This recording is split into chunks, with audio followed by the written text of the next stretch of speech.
దేవభూమికి మనిషే శాపం. ప్రకృతి అందాలతో పచ్చదనంతో ఆకుపచ్చ బంగారంలా మెరిసిపోయే కేరళ కన్నీటి సంద్రంలో కొట్టుమిట్టానికి ఏళ్ల తరబడి సాగుతున్న మానవ తప్పిదాలే కారణం. డబ్బు కోసం పంచభూతాలను చెరబడుతోన్న మనిషి చేసిన పాపాలే కేరళ రాష్ట్రాన్ని విపత్తుల్లో ముంచెత్తుతున్నాయి. గతి తెప్పిన ఋతుచక్రాలు, అడ్డగోలుగా గనుల తవ్వకాలు, కన్ను మిన్ను కానరాకుండా తప్పులపై తప్పులు చేసుకుపోయే ఘోరాలే ప్రస్తుత వాయనాడ్ విషాదానికి ప్రధాన కారణాలు. ఎత్తైన కొండలు, నట్టనడుమ ఆకుపచ్చ లోయలు, ఆకాశం వైపు పొగరుగా చూసే పొడవాటి చెట్లు, దట్టమైన ఆకుపచ్చ అడవులను నమ్ముకున్న రకరకాల జీవరాశులు, ఇవి కేరళలో ఎక్కడ చూసినా కనిపించే ప్రకృతి అందాలు.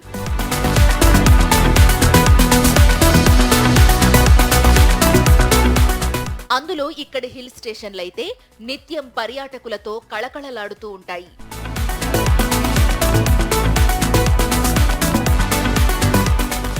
యాంత్రిక జీవితంలో రోబోల్లాంటి జీవితాలు గడిపేవారు ఒక్కసారి కేరళ వస్తే చాలు, బ్యాటరీ రీఛార్జ్ అయిపోయినట్లు అనిపిస్తుంది. అనిపించడమే కాదు, ప్రాణం లేచొస్తుంది. మానసిక ఒత్తిళ్లన్నీ మాయమైపోయి మనసు ఆనందంతో తేలికవుతుంది.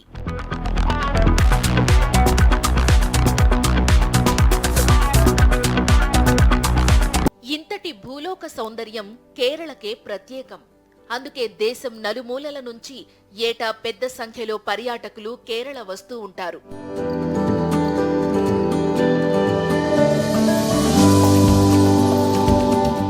ఎక్కువ మందిని ఆకర్షించే పర్యాటక ప్రాంతాల్లో వైనాడ్ హిల్ స్టేషన్ కూడా ఒకటి.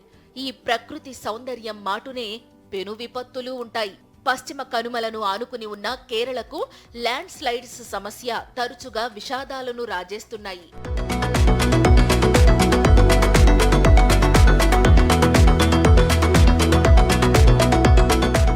కొండ ప్రాంతాల శిఖరాలను అడ్డగోలుగా తవ్వేయడం, కొండల పాదాల దగ్గర ఇష్టారాజ్యంగా క్వారీలు తవ్వడం, అభివృద్ధి ముసుగులో కొండపై యథేచ్ఛగా భారీ నిర్మాణాలు చేపట్టడం వల్ల ఇక్కడి మట్టి వదులుగా అయిపోతోంది. భూగర్భ జలాల మట్టాల్లో హెచ్చుతగ్గులు కూడా భూమిని ప్రమాదంలోకి నెట్టేస్తాయి. వాతావరణ కాలుష్యంతో పాటు అడవుల నరికివేత కారణంగా ఋతుచక్రం గతి తప్పుతోంది. ఆకాశానికి చిల్లు పడ్డట్లు ఒక్క ఉదుటున కుంభవృష్టి వానలు బాధేస్తాయి. అవి కొండ చర్యలపై విరుచుకు పడతాయి. ఫలితంగా కొండ చర్యలు విరిగి పడుతున్నాయి. అవి ఏటా పదుల సంఖ్యలో ప్రాణాలు పట్టుకుపోతున్నాయి.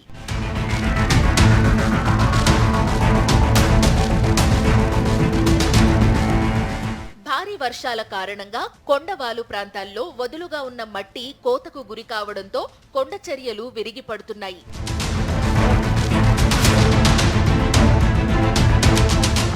వయనాడ్లో వర్షాలు బాగా ఎక్కువ. అందుకే కేరళ మొత్తం మీద కొండ చర్యలు విరిగిపడే ప్రమాదాలు వయనాడ్లోనే ఎక్కువ. వీటికి తోడు వరదలు జట్టు కట్టి మానవాళిని ముంచేస్తున్నాయి. సముద్ర మట్టానికి 2100 మీటర్ల ఎత్తులో పశ్చిమ కనుమలపై వయనాడ్ ఉంది.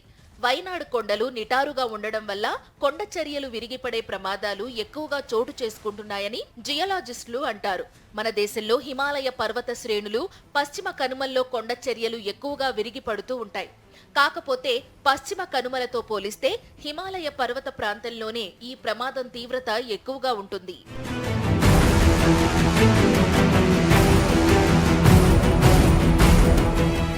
ఘాట్ రోడ్డుకు రెండు వైపులా రిటైనింగ్ వాల్స్ ఏర్పాటు చేయడం, కొండవాలు ప్రాంతాల్లో మట్టి బిగుతుగా ఉండేలా రసాయన పదార్థాలను వినియోగించడం వంటి జాగ్రత్తలు తీసుకోవడం ద్వారా కొండ చర్యలు విరిగిపడే ప్రమాదాన్ని నివారించవచ్చంటున్నారు నిపుణులు.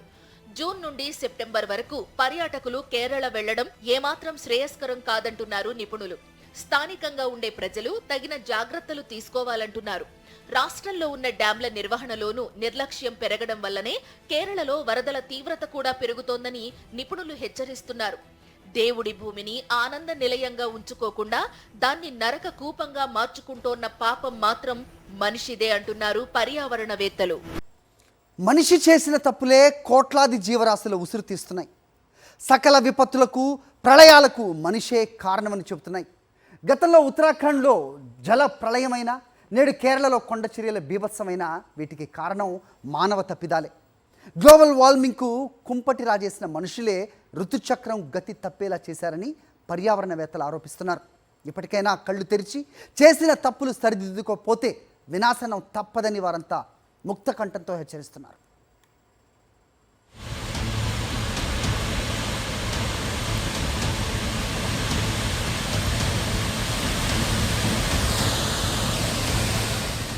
కేరళను ఏటా మునికిస్తున్న విపత్తులతో పాటు ప్రపంచవ్యాప్తంగా తరచుగా విజృంభిస్తున్న ప్రళయాలన్నింటికీ మన స్వయంకృతమే కారణమంటున్నారు మేధావులు.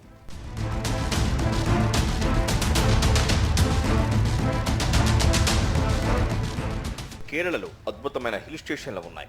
వాలుగా ఉండే కొండ ప్రాంతాలపై మామూలుగా వానలు పడితే పర్వాలేదు, కానీ కుంభవృష్టి వానలు పడితే మాత్రం అది ప్రమాదమే. ఎందుకంటే కొండపై నుంచి వాలు వైపు దూసుకొచ్చే నీరు భూమిని కోసేస్తుంది. కొండల్లో రాళ్లు, చెట్ల వేళ్ల మధ్య ఉండే మట్టి నీటితో పాటు కొట్టుకుపోతుంది. అప్పుడు రాళ్ల మధ్య గ్యాప్ వచ్చి రాళ్లు జారిపోతాయి. అవి కొండ చర్యలు విరిగి పడ్డమంటే రాళ్లతో పాటు చెట్లు కుప్పకూడతాయి.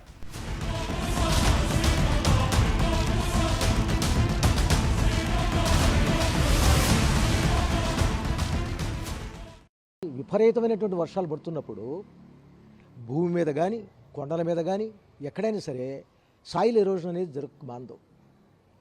అయితే ఈ సాయిల్ ఎరోజన్ను దీన్ని తట్టుకోవాలి అంటే, దీన్ని ప్రివెంట్ చేయాలంటే గ్రీన్ కవర్, ప్లాంట్ కవర్ కనుక ఉంటే సాధ్యమైనంత వరకు దీన్ని తట్టుకోగలదు. అది కూడా ఒక మామూలు వర్షాలకని. మరీ డౌన్ పోర్ ఉందనుకోండి, ఈ విధమైనటువంటి 40, 30, 50 సెంటీమీటర్ల లెక్కన కనుక కురుస్తుంటే, అతివృష్టి కనుక కుంభవృష్టి కనుక కురుస్తుంటే సాయిల్ అంతా కొట్టుకుపోతుంది. తర్వాత ఇంకొక విషయం ఏంటంటే, ఇది మామూలుగా భూమి మీద కంటే కూడాను స్లోప్గా ఉన్నటువంటి కొండల మీద దీని ప్రభావం ఎక్కువగా ఉంటుంది. ఎందుకంటే స్లోప్స్గా ఉంటాయి కనుక అక్కడ రాకీ ఏరియా కానీ సాయిల్ అంటే రాక్స్ మధ్యలో సాయిల్ ఉంటుంది. ఆ సాయిల్ తోటి దాన్ని మొక్కల యొక్క ఏళ్లతోటి పట్టి ఉంచుతుంది అనమాట. ఎప్పుడైతే ఇది చాలా కుంభవృష్టిలాగా ఏకదటిని పడిందో ఆ వాటర్ యొక్క దీనికి, ఆ ఫ్లోకి, రన్ ఆఫ్కి, పైనుంచి వచ్చే ఆ ఫోర్స్కి ఆ సాయిల్ అంతా కూడాను డిజాల్వ్ అయ్యి సాయిల్ అంతా వాషౌట్ అవుతుంది. ఆ వాషౌట్ అయినప్పుడు ఆ రాక్స్ గిక్స్ అన్నీ కూడాను కిందకి జారి కిందకి పడిపోతాయి. ఆధునీకరణ, అభివృద్ధి ముసుగులో డబ్బుల కట్టలు పోగేసుకోవడమే ఎజెండాగా పాలకులు, అధికారులు కళ్ళు మూసుకుపోయి చేస్తున్న దారుణాలే విపత్తులకు స్వాగతం పలుకుతున్నాయి. అడ్డగోలుగా మైనింగ్ చేయడం, నిబంధనలకు విరుద్ధంగా భారీ నిర్మాణాలు చేపట్టడం, విచ్చలవిడిగా అడవులు నరికివేయడం వంటి నేరాలే ప్రళయాలకు దారితీస్తున్నాయంటున్నారు నిపుణులు. చెట్లు గ్రీన్ కవరు, మొక్కలు ఉండి వాటి వేళ్ళు ఉన్నప్పుడు ఇది అంత పెద్ద తీవ్రంగా ఉండదు.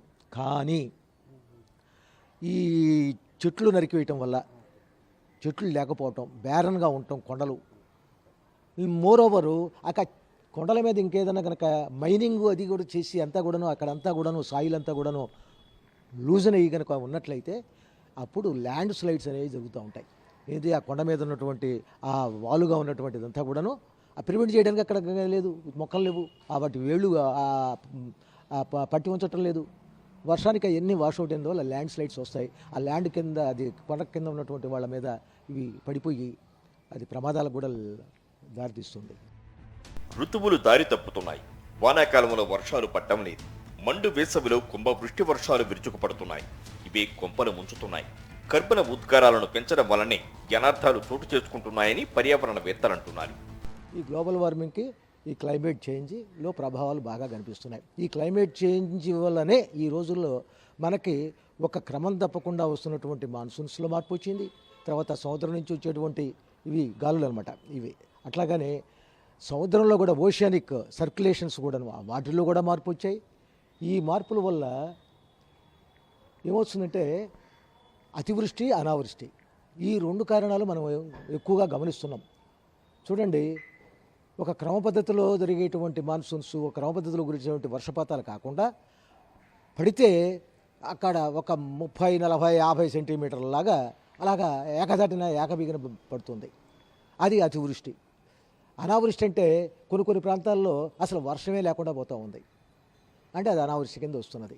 సో ఈ అబరేషన్స్, ఇలాంటి అన్నిటికీ కారణం ఏంటంటే ఈ గ్లోబల్ వార్మింగ్. ఆ గ్లోబల్ వార్మింగ్ కారణం ఏంటంటే కార్బన్ డైఆక్సైడ్. ఆ కార్బన్ డైఆక్సైడ్ కారణం ఏంటంటే మనము వాడుతున్నటువంటి విధానం, ఫాజిల్ ఫ్యూయల్స్ని ఎక్కువగా వాడుతూ మనం కార్బన్ డైఆక్సైడ్ని మనమే రిలీజ్ చేస్తున్నాం. కాబట్టి ఇది మానవ కల్పిత ఈ సమస్య.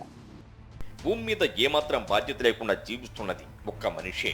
మిగతా సకల చరాచర సృష్టి జీవరాశులు కూడా ప్రకృతిని కాపాడుకుంటూ వస్తున్నాయి.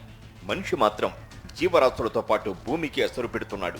గ్లోబల్ వార్మింగ్ కు కారకుడై తన కొంపని తానే అంటించుకుంటున్నాడు. తనతో పాటు అన్ని ప్రాణులను ప్రమాదంలోకి నెట్టేస్తున్నాడు.